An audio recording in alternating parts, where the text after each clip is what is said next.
Kalakip nito rin ang detalyadong computation ng mga pinaggastusan ng 8 billion na kickback. Kasama po rito, pangunahin ang gastos para sa mga kandidatong sinuportahan ng Pangulo noong nakaraang eleksyon at 68 million pesos bilang talent fee para sa isang performer. Hanggang sa ngayong mga panahon na to, hindi pa rin tayo makapag-get over doon sa mga isiniwalat nitong si Congressman Egay Irice. Na di umano, ang binayad doon sa isa sa bigatin nilang entertainer noong nagdaang midterm election, itong si Andrew E. At binayaran daw di umano ng 68 million pesos. Mantakin nyo ho yun mga kababayan. Kaya ngayon, ang panawagan ng ating mga kababayan sa social media na kung sakaling galing daw ho sa nakaw, yung 68 million na yun, dapat makulong din itong si Andrew E. Pero bago yan, isang like at isang subscribe, masaya na ho tayo dyan. Sa mga susumali sa ating community, yung join button na dyan lang ho sa baba. Hayun na nga, lumikaw ng napakatinding ingay ng isa sa mga siniwalat nitong si Congressman Tino at nitong si Congressman Irice na maging yung mga binayaran nilang entertainer ng alyansa doon sa kanilang mga sorti, talagang di birong pera ang kanilang pinambayad sa mga ito. At isa na dito, si Andrew E. Panoorin ho natin ang paglalahad nitong si Congressman Tino. Sakain ho ba kayo mga kababayan na itong si Andrew E. Kailangan habulin? Kasi kung pinapabalik natin yun doon sa mga contractor, sa mga district engineer, yung perang tinanggap ni, kung sakali man assuming, kumbaga, kung mapatunayan na galing sa nakaw yan, kung hinahabol natin yung pera na ibinigay dito sa mga district engineer, sa mga contractor, yung pera na natanggap ng mga individual na yun, walang pagkakaiba sa perang natanggap ni Andrew E. Kaya ngayon, ang tanong dito, kung sakaling mapatunayan, meron pa po ba kayang kakayahan ng ating mga kababayan ng sambayan ng Pilipino na habulin itong mga pera na to? Hindi ko natin alam, hindi ko tayo abogado kung ano pa man. Siguro kung mapatunayan galing sa nakaw, dapat sana itong si Andrew E. Yarin lamang napakayaman na niya. Serbisyo naman yun, naiintindihan natin, nag-perform ka, entertainer ka, pero grabe naman, 68 million, Hollywood superstar, gano'n? Diba? Hollywood, yung dinaig pa ho yung ibang mga banda sa Hollywood, no? Pasigaw-sigaw lang, ini-introduce lang itong si Ping Lacson, itong si Tuta Soto, diba? Ini-introduce lang yung mga senatorial candidate ng alyansa. Bigla, maya-maya meron ka na 68 million pesos. Ganun ho katindi. Palibhasa, hindi ho siguro galing sa bulsa nila, kaya ganun sila kalakas magbigay nung panahon ng kampanya. Ito, si Congressman Tino, mainit ho itong balita na to. 68 million pesos bilang talent fee para sa isang performer na ginamit ng administrasyon sa kampanya. Tapos nakalagay kung magkano yung mga binibigay. Actually, tinanong ko Detalyado si Congressman Chanco, totoo ba na binayaran mo si Andrew E. ng ganito? Yes. 68 million pesos bilang talent fee. Ano ho kasi yan mga kababayan? Pero nakita ho natin yung kaibahan doon sa mga pagkatapos ho ng 2022 presidential election, nagbago ho talaga itong si Andrew E. Alam naman ho natin sikat at mayaman na yan. Pero noong nanalo itong si Marcos Jr. at maya nandito si Andrew E. nasa mga birthday party diyan sa Malacanang, yung mga concert sa Malacanang. Lagi hong lagi hong isa sa mga kumbaga pagka mayroong event sa Malacanang, yung Andrew E. na yan, laging nandiyan yan. Kahit na hindi pala ho imbitahin yung Andrew E. na yan, talagang magpupunta. Isipin nyo na lang ho mga kababayan, pagpalagay na natin, napakaraming, hindi natin alam, isang bagsakan ba yun o kada performance itong si Andrew A, 68 million, mapahanggang sa ngayon, wala pa rin hong linaw yan. No? Ngayon, ang issue lang ho natin dito, yung kay Senator Rodante Marcoleta, kini-question nila. Nakisyo yung mga nag-donate sa kanya.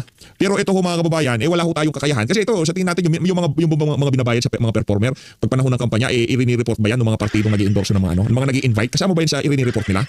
Aba, kailangan natin tanungin ng dyan sa Comelec. May ano ho ba yan?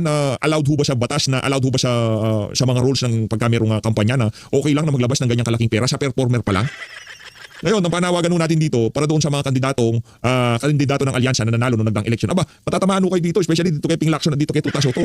Matatamaan ho sila dito. Isa ho sila sa mga ini-introduce ni Andrew E. Diba? Isa ho siya sa mga talagang kinakampanya niya na iboto ng ating mga kababayan. Ngayon, pagkatahimik ho sila dito sa isa na to, ilam na ho natin ibig sabihin dyan. Diba?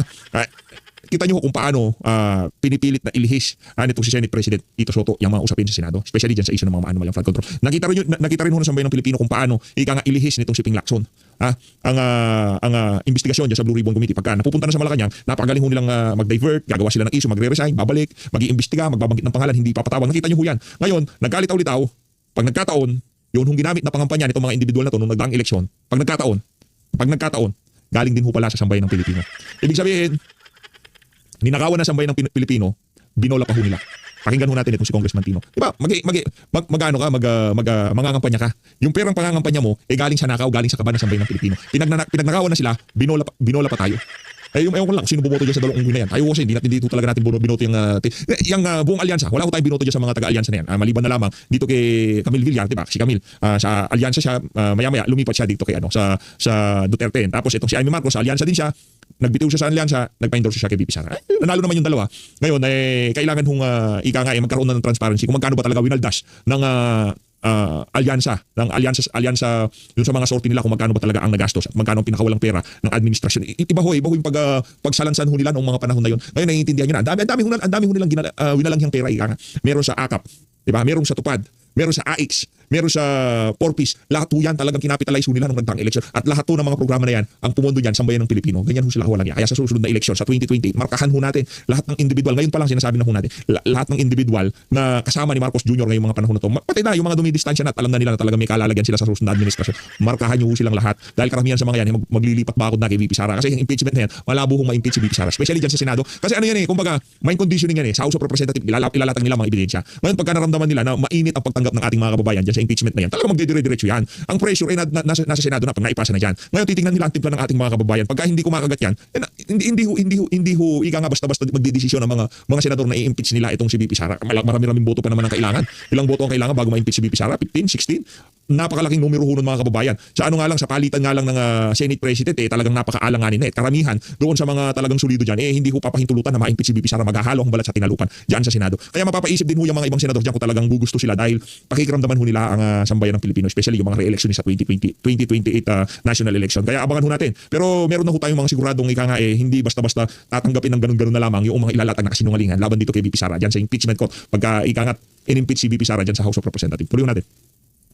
Nais ko pong i-address ang mga statement o ng mga membro ng mayorya, both sa Justice Committee at sa publiko, sa media, na hindi raw napatunayan ng mga endorser ng complaint yung mga aligasyon laban sa Pangulo na betrayal of public trust. Wala daw ebidensyang naipakita. Una, hindi pa po ito ang yugto, yung determination of sufficiency of stance. Hindi pa ito ang yugto ng pagpapakita at pagkilatis ng ebidensya. Hindi po yan ang trabaho ng mga miyembro ng komite sa puntong ito. Gayunpaman, nais po nating idiin na sapat-sapat ang allegation of facts sa complaint para sa sufficiency in substance.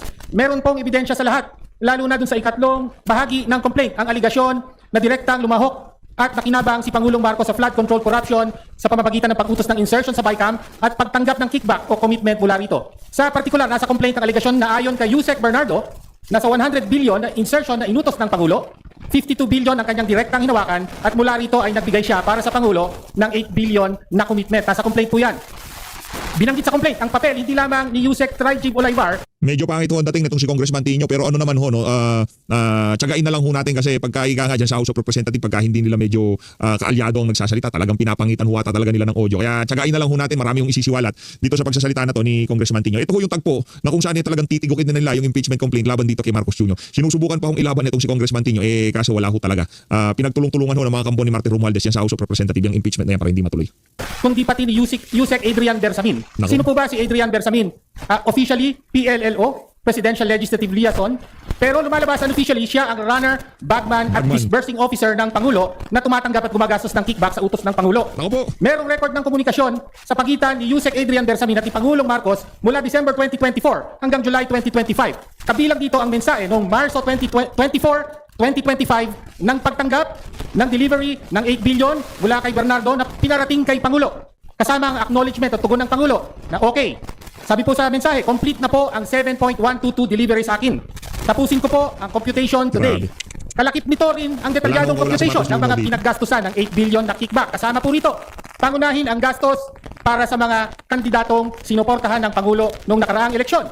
Kasama rin ang gastos sa mga TV ad para sa eleksyon. Pambayad ng 6 million pesos para sa dayuhang pollster na si Perud na ginagamit na election consultant ng Malacanang at 68 million pesos bilang talent fee para sa isang performer na ginamit ng administrasyon sa kampanya. Naku po. Nagpatuloy ang komunikasyon na 68 million na ginamit, pinambayad sa isang performer noong panahon ng kampanya. Di ba nahihiya itong si Ping Lacson, itong si, itong si Erwin Tulfo, itong si Tito Soto, dito sa mga balita na to, di ba sila masusukan ito? Di ba yung nagpapakilala sa kanila, pag nagkataon, yung pinambayad doon sa mama na yon, galing sa nakaw, galing sa flood control. Ang tagay 68 million. Kahit sabihin nyo na mga kababayan, nakailang sorti sila ha. Ipagpalagay na natin, hindi ko alam kung ilan yung exact na pagkakataon na lumitaw yang si Andrew E. Diyan sa mga sorti nila. Ipagpalagay na lang natin, 15 times o 20 times na ho natin. 20 times sila lumitaw diyan sa mga sorti na yan. Okay?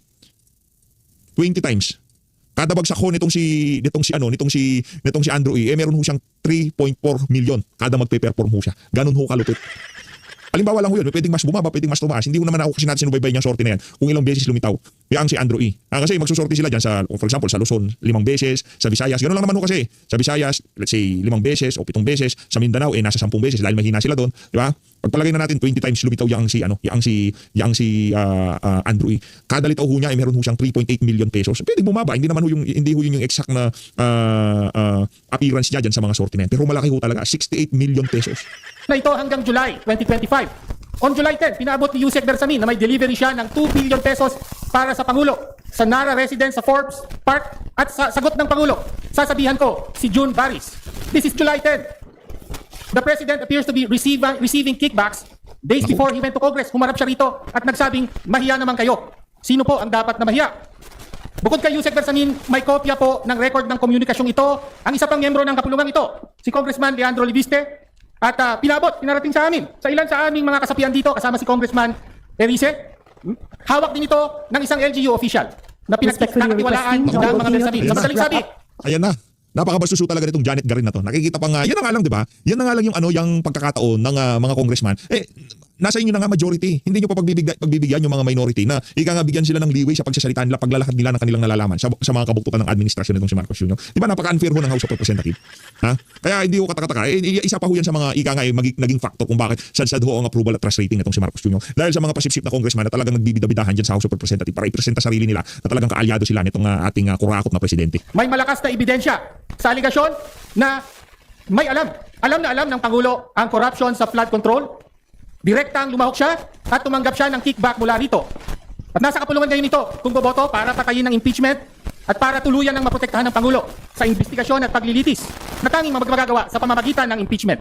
Ngunit nasa kapangyarihan ng plenaryong ito kung boboto ang kahit 1/3 lamang para ituloy ang proseso ng impeachment hanggang sa paglilitis. Thank you very much. Meron ba ritong titindig para malantad ang buong katotohanan ng flood control? Meron ba ritong handang panagutin si Pangulong Ferdinand Bongbong Marcos? Ano man ang mangyari? Patayin man ang impeachment ngayong hapon, lalabas ang katotohanan. Mananagot ang Pangulo sa taong bayan. Maraming salamat. Thank you very much. Sa tingin ho natin napapanahon ho talaga para managot itong si Marcos Jr. sa taong bayan. Mabigat ho yung yung mga aligasyon na yan at binabackupan ng ebidensya. Di ho biro yung mga text messages, hindi lang ho yung involvement ng Pangulong Marcos ang nakalagay doon sa palitan nila nitong si Bersamin. Meron pa election, meron pang kung sino-sino pangalan. Kumbaga pinagpukusan lang ng mga pinakitaan ng text messages na yan yung issue ng flood control. Pero napakarami pa daw hong mga pangalan, issue na tinalakay dyan sa mga conversation na ipinakita dito kay Tino at dito kay Congressman Ega Erice. Ito mga kababayan, medyo nahuli na to, no? Tuloy ho natin yung ating talakayan dito sa video nitong si Sir Eli Solidarno. So ito sa mga dapat papasadahan natin ng mga nakalipas na araw. Ang pamagat pa lang ho, talagang maraming matutuwa sa ating mga kababayan. BP Sara, number 1 survey kahit wala daw ginagawa. Totoo ba? Naku, ito ho mga kababayan ang mga punto de vista nitong si Sir Eli Solidarno. Panoorin natin. Si Vice President Sara Duterte ang patuloy na namamayagpag. Pag naririnig natin ang boses nitong si Sir Eli, parang ho tayong nakikinig dun sa mga lumang radyo. Talagang lalim, parang nanggagaling sa balon yung boses niya eh. At nangunguna pa rin sa mga survey at base po ito sa pinakahuling survey ng Social Weather Stations o SWS. Ito ay isang malaking survey of firm, mga kababayan. At sa fourth quarter nationwide survey noong nakarang taon, isinagawa po ito mula November 24 hanggang 30, 2025 ng Nobyembre, ay nakakuha si BP Sara ng plus 28 net satisfaction rating na ikinategorya bilang moderate. Ibig sabihin, mas marami ang kontento kaysa hindi nasisihan sa kanyang performance bilang ikalawang pangulo ng bansa. At ayon po sa datos ay ito reviewin natin na 54% ng mga Pilipino ang satisfied kay BP Sara habang 26% naman ang dissatisfied o hindi kontento. Pero mas mataas ito ng 6 na puntos kumpara sa kanyang plus 22 rating noong September 2025. So yan ho mga kababayan, at para makuha mo lang yung kabuuan, yung 54% na satisfied o kontento, i-minus mo lang yan sa 26 na hindi kontento. So hindi, nagiging plus 28 yung nakuha ni BC Presidente sa latest survey. Samantala, kabaliktaran naman po ang naging resulta para po kay Pangulong Marcos. Yun ho. At batay po sa hiwalay na ulat ng SWS, ay nakakuha lamang ang Pangulo ng negative 3 net satisfaction rating na nasa neutral category at ipinakita ng survey na 40% ang satisfied sa kanya, 17% ang undecided at 43% ang dissatisfied. So, yung 40% na satisfied o kontento tapos ima-minus mo sa 43% dissatisfied, so nakakuha siya ng negative 3. Yun po, ito hong si Pangulong Marcos Jr. So samantalang si BP Sara ay plus 28. So yun ho mga kababayan, at iisa-isahin natin yung mga agwat ng reyon. Pero may mga nagsasabi na bakit gano'n nangunguna pa rin si BP Sara Duterte sa mga survey? Pero wala naman daw ginagawa. Mamaya iisa-isahin natin kasi chinek ko natin yung mga aktibidad ng Office of the Vice President. Ako napakabilis po na magbigay po ng mga tulong ayuda sa mga naging biktima ng kalamidad, di ba, sa mga nakaraan, lindol, at tuloy-tuloy yung kanyang yung biyahe, yung libreng sakay. Di ba, makita niyo yung mga bus, tuloy-tuloy ho ito mga kababayan. So lumilitaw na talagang, bagamat sabihin natin, hindi ho masyadong nabibigyan ng pansin sa media, lalo na sa mainstream. Kasi alam naman natin na ngayon, talagang ang issue ngayon, talagang pinakamainit, politika ho mga kababayan, di ba, yung kawayan sa politika, yung impeachment, at ngayon yung sa China, yun po ang nangingibabaw di po ba na issue. At samantalang yung siyempre yung bawat departamento, siyempre yung Pangulo, meron siyang sangay ho dyan, at may mga departamento na dapat sila talaga ang nagsasabi kung ano-ano yung mga proyekto ng administrasyon na nakatutulong po sa ating gobyerno. Pero dito ho, ibig sabihin ay mabisa. Napakabisa po ng mga programa ng ni Vice President Sara Duterte, yung mabilis po na yung pagresponde, yung pagbibigay po ng tulong sa mga nasalanta ng bagyo at iba't ibang kalamidad dito po sa ating bansa. So ito, babalikan ko lang ho at mamaya papasyalan natin yung mismong website ng Office of the Vice President kasi ang dami pong mga reaksyon sa mga ganitong nang biglang lumabas po yung survey na kung saan ay number 1 si VP Sara, positive 28 o 54% ang nakuha niya yung satisfied. Yun ho mga kababayan, at dito ho malaki ang agwat sa mga rehiyon. Ipinakita rin ng survey ang malaking pagkakaiba ng suporta sa iba't ibang rehiyon. Balance Luzon ho plus 13 ang nakuha na dito ho, no? At sa balance sa Visayas ay plus neutral, Metro Manila ay negative 17 at Mindanao ay negative 29. Ito hinakuha ng Pangulo. So talagang matindi ho, no, na nakuha ng marka ng Pangulo. So sa Metro Manila ba bumagsak din ho siya.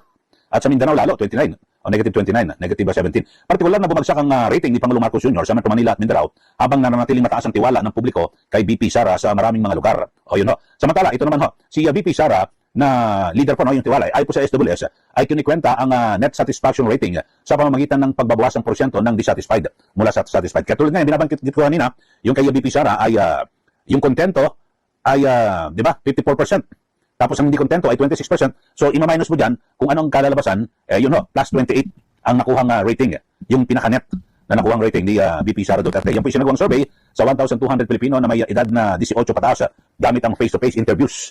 At sa pinakahuling resulta, malinaw na yun, marami nagsasabi na kung nilang pasok ng Vice Presidente sa survey ang Pangulo. Ito ko mga kababayan, at bukod ko kay Pangulong Marcos Jr. ay naungusan din mismo ni VP Sara Duterte yung iba pang mga opisyal, yung matataas opisyal ng gobyerno, di ba, malaki Presidente, Vice President Sara, susunod doon dyan ay Senate President, House Speaker, at ang Chief Justice. Ito ho, base rin ho sa survey ng SWS, ay bukod si VP Sara talagang nanguna sa lahat pati sa presidente, no? Yung 54% at ang satisfied 26% ang dissatisfied. So plus 28 ang nakuha niya. So dito ho ay wala, nauusan niya rin po itong sina Senate President Tito Sotto na nakakuha po ng plus 16 net satisfaction score at samantalang ito ho ay itong si House Speaker Faustino D ay nakakuha ng 3 points naka-gain ng 3 points mula sa kanyang plus 2 noong September. So ngayon po ay plus 5 siya net satisfaction rating. At sa kabilang banda naman ay ito pong si Supreme Court Chief Justice Alexander Hesmundo ay nakapag-register ng plus 9 net satisfaction rating noong Nobyembre. So hindi naman nagbago noong September, ganoon din po yung kanyang nakuha. Pero pawang itong sina Speaker at Chief Justice ay na sila po yung na-classified ng SWS ay bilang neutral. Ayun ha. At sabi po ng SWS, ito kong kanilang ginawang nationwide na survey ay mula po sa 1,200 adults na may edad na 18 at ang kanilang ginamit ay face-to-face interviews. Ito wala ko itong kawala. Talagang kasi hindi lang mga mag-message ka, magte-text, parang ng text. Kung marami kang SIM card, ito face-to-face po. Interview ang ginawa ng SWS dito po sa kanilang pinakahuling survey. So yan po, suma total. Yung pinaka-resulta ng survey na kung saan, ulitin natin, ay nanguna ito pong si VP Sara sa lahat po ng mga matataas na opisyal ng gobyerno mula po kay Pangulong Marcos Jr., kay Senate President Tito Sotto, Speaker Bojidi, at kay Chief Justice Alexander Hesmundo. Yun ho. So talagang talagang sabi-sabi naman ng nababasa ko lang ho, no? Yung mga comment, bakit naging number 1 yan? Wala namang ginagawa yan. Puro lang biyahe sa abroad yan at pumupunta sa kanyang tatay sa Dahig, Netherlands. Alam nyo ho, ito hong pagpunta ni VP Sara sa Dahig, Netherlands sa kanyang tatay. Alam mo, ito po ay isang pagpapakita na isang mabuting anak. Di ba? Talagang, yung iba siguro, pag busy, total talaga naman nakakulong na. Hindi pag pumunta ko dyan, hindi ko naman mapapalaya na yan. Okay, ibang kapatid, bahala na sila dyan, may mga ganun, di ba? Na mga ugali. Pero itong si VP Sara, talagang, alam nyo, mahirap magbiyahe. Napakalayo Hindi biro ho yan. Mahirap. At gugugol ka ng mahabang oras, di po ba? At maaaring masakripisyo mo pa pati yung mga anak mo, di ba? Iwanan mo, nag-aaral dito. So, pero talagang ipinapakita niya yung kanyang pagmamahal kay dating Pangulong Duterte. So, yan po ay isa sa mga simbolo ng mga Pilipino. Alam niyo, yung mga talagang ugali ng mga Pilipino, mapagkalinga po sa mga magulang, di po ba? Yun, nakakulong. At alam naman natin, talagang may katandaan na ang dating Pangulo. At syempre, hindi naman na talagang sobrang tagal pa sa mundo, di po ba? At ngayon, mas masarap, di ba, nakakulong. At alam nyo, napakahirap sa isang tao na nakakulong, wala kang makausap, di ba? Napakahirap, kasi iba ho sa Pilipinas eh.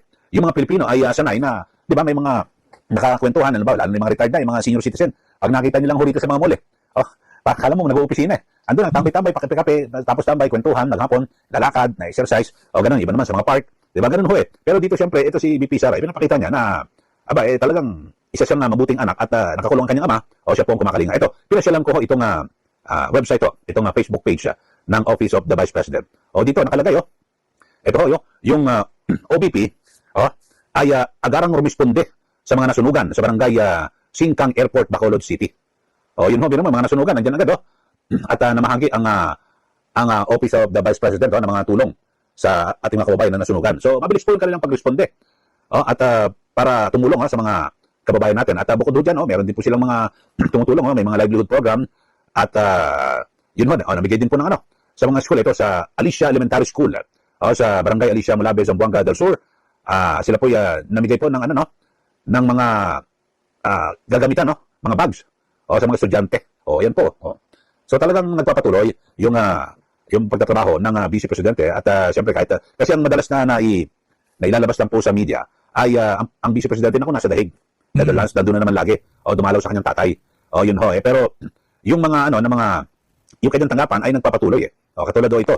Ito naghatid din ng food boxes sa mga laborers at toda sa Bagao, Cagayan. Ang Office of the Vice President. Yan ho.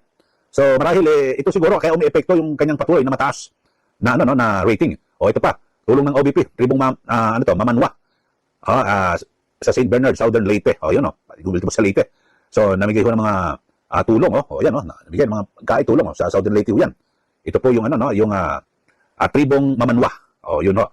Tapos ay napakarami pasyalan niyo lang ito kung yung ito dito rin sa Makati. Hindi mo tulong sa Makati na sunugan sa Makati.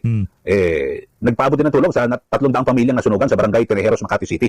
At ito mga tauhan ng OBP Disaster Operations Center sa Tejeros Barangay Hall. Namagi po sila ng mga relief bags. Maging 300 pamilya. So, mabilis po yung kanilang pag-aksyon at siguro ito ho yung sagot sa mga nagtatanong wala namang ginagawa yan si BP. Puro nasa abroad kasi yun lang ho ang nabobroadcast. Tapos makita nyo yung mga malaking bus, yung libreng sakay. Di ba? Nakakatulong din ho ito lalo na po sa mga manggagawa. Di ba? Nakakabawas po ito sa gastusin nila. Di ba? Imbis na mamasahe ka. So yun lang ho. Kayo ho, ano masasabi nyo rito sa ating mga viewers, sa ating mga kababayan na sumusubaybay sa ating channel at Commentary ako kayo dyan sa mga ginagawang paninira na yan dito kay Vice President Sara Duterte. Ano lang naman ho yan, kumbaga yung mga ganong klaseng balita, para sa kanila rin lang naman ho yun. Kumbaga yung mga kababayan natin, alam naman, hindi naman ho kakagatin yung mga ganong klaseng balita at paninira dito kay VP Sara. Ano yan, ang sumasagot ho sa mga post na yan about kay VP Sara, yung mga natutulungan niya tayo nga, di na nga natin inhan di na nga ho natin pinapansin, pero kung atin titingnan ng mga komento, ang nagsasalita, nagpapatotoo na talagang napakahusay na serbisyo ng Office of the Vice President, yung mga mismong natutulungan niya. Hindi na sumasagot yung mga DDS na yung mga diehard supporter talaga sumusugod dun sa mga paninira sa kay VP yung mga yung mga nasunugan, nabahaan, namatayan, di ba? Ano naman ho talaga, yan naman ho talaga kagandahan sa mga Duterte. Kahit na okupado sila sa isang bagay, hindi ho matitigil ang pagtatrabaho ng kanilang mga opisina. Kahit yan si Mayor Baste, kahit yung panahon ni dating Pangulo Rodrigo Duterte, talagang tuloy-tuloy yung pagtulong na. So Liz, maraming salamat sa pagsuporta sa Facebook. Mag-ingat po ang lahat. Pilipinas.